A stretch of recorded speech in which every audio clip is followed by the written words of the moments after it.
Assalamualaikum warahmatullahi wabarakatuh. Perkenalkan, nama saya Yayu Haryanti dengan NPM 18 16963201087 dari Program Studi Ilmu Administrasi Negara semester 5 Kampus STIA Setistio Marbungo. Dalam video ini saya akan menjelaskan sedikit tentang materi kepemimpinan dalam organisasi untuk memenuhi mata kuliah kepemimpinan.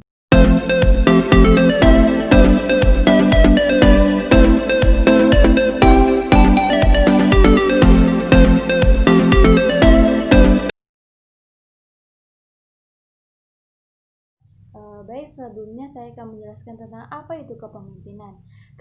Kepemimpinan adalah sebuah kemampuan yang terdapat di dalam diri seseorang untuk bisa mempengaruhi orang lain atau memandu pihak tertentu untuk mencapai tujuan. Sementara itu, definisi pemimpin dalam Kamus Besar Bahasa Indonesia adalah orang yang memimpin. Jadi, seorang pemimpin wajib memiliki kemampuan untuk mempengaruhi atau memandu sekelompok orang atau pihak. Kemudian lanjut materi selanjutnya, yaitu definisi organisasi.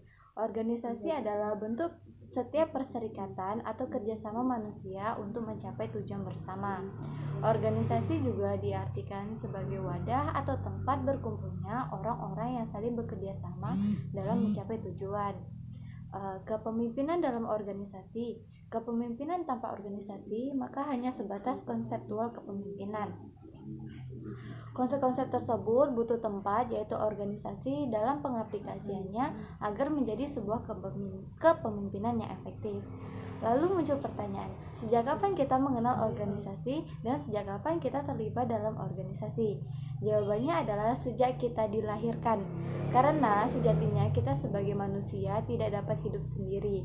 Sejak kita lahir, kita sudah terlibat dalam organisasi, yaitu organisasi persalinan. Baik saat kita menimba ilmu, kita terlibat dalam organisasi pendidikan. Begitu pula saat kita meninggal, terlibat dalam organisasi pemakaman. Selanjutnya yaitu tujuan organisasi. Tujuan organisasi yang secara umum banyak dijadikan sebagai tujuan dari pembangunan organisasi tersebut, yaitu yang pertama, meningkatkan kemandirian serta kemampuan dari sumber daya yang dimiliki. Yang kedua, wadah yang digunakan untuk individu yang memang ingin memiliki jabatan, penghargaan, serta pembagian kerja yang jelas. Yang ketiga, wadah untuk memiliki pengawasan dan kekuasaan. Yang keempat, membantu setiap individu yang ada di dalamnya agar dapat meningkatkan pergaulan serta memanfaatkan waktu luang secara lebih optimal serta bermanfaat. Yang kelima, wadah yang membantu mencari keuntungan bersama-sama dengan kerjasama yang sudah terbagi dengan baik. Yang keenam, membantu untuk pengelolaan lingkungan bersama-sama. Yang ketujuh, mencapai tujuan secara efektif dan efisien sesuai dengan yang telah menjadi tujuan awal sebuah organisasi. Materi selanjutnya yaitu jenis-jenis organisasi. Jenis organisasi ada dua, yaitu organisasi formal dan informal. Organisasi formal adalah suatu organisasi yang memiliki struktur yang jelas, pembagian tugas yang jelas, serta tujuannya ditetapkan secara jelas. Atau organisasi yang memiliki struktur atau bagan yang menggambarkan hubungan-hubungan kerja, kekuasaan, wewenang, dan tanggung jawab antara pejabat dalam suatu organisasi. Atau organisasi yang dengan sengaja direncanakan dan strukturnya secara jelas disusun. Organisasi formal harus memiliki tujuan atau sasaran.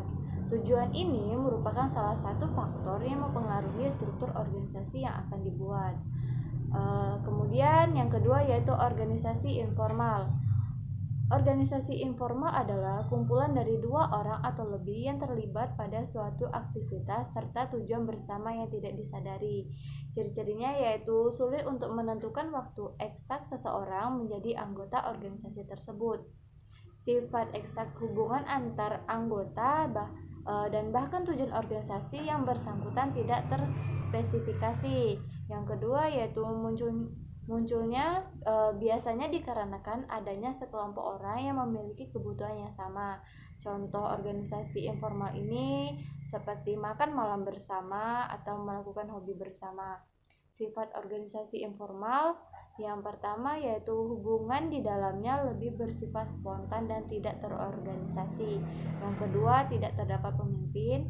Yang ketiga, tidak bertitik tolak pada pengendalian manajemen.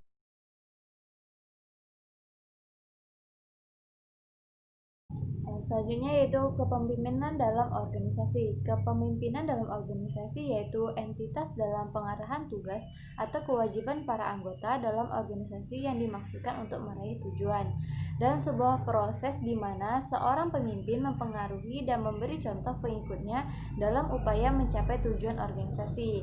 Pemimpin yang baik bukan dilihat dari seberapa banyak orang yang menjadi pengikutnya, bukan juga dilihat dari seberapa lama ia memimpin.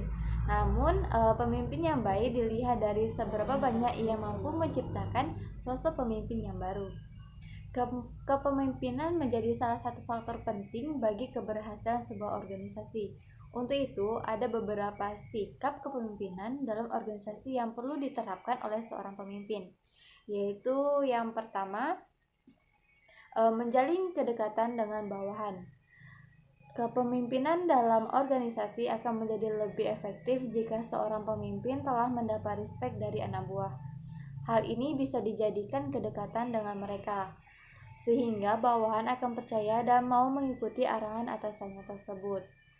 Yang kedua yaitu memberikan semangat dan motivasi. Kepemimpinan dalam organisasi bukan pangkat dan jabatan, akan tetapi motivasi juga penting dalam organisasi. Karena motivasi ini kepemimpinan, bagaimana ia menjadi seorang pemimpin dapat memberikan semangat dan motivasi kepada karyawannya, bahkan untuk hal kecil dari bawahan yang dikerjakan. Yang ketiga yaitu memberikan kepercayaan dan tanggung jawab. Kepemimpinan dalam organisasi yaitu tentang kepercayaan, memberikan bawahan kepercayaan dan berikan bawahan itu kepercayaan dan tanggung jawab yang lebih dalam lagi dalam melakukan tugas mereka sebagai bawahan. Jika tidak ada hal yang sejalan, jangan langsung menghakimi, berikan faedah agar kedepannya mereka tidak takut salah dalam mengambil keputusan. Baiklah, itu tadi penjelasan singkat mengenai kepemimpinan dalam organisasi. Untuk lebih dan kurangnya saya mohon maaf. Terima kasih.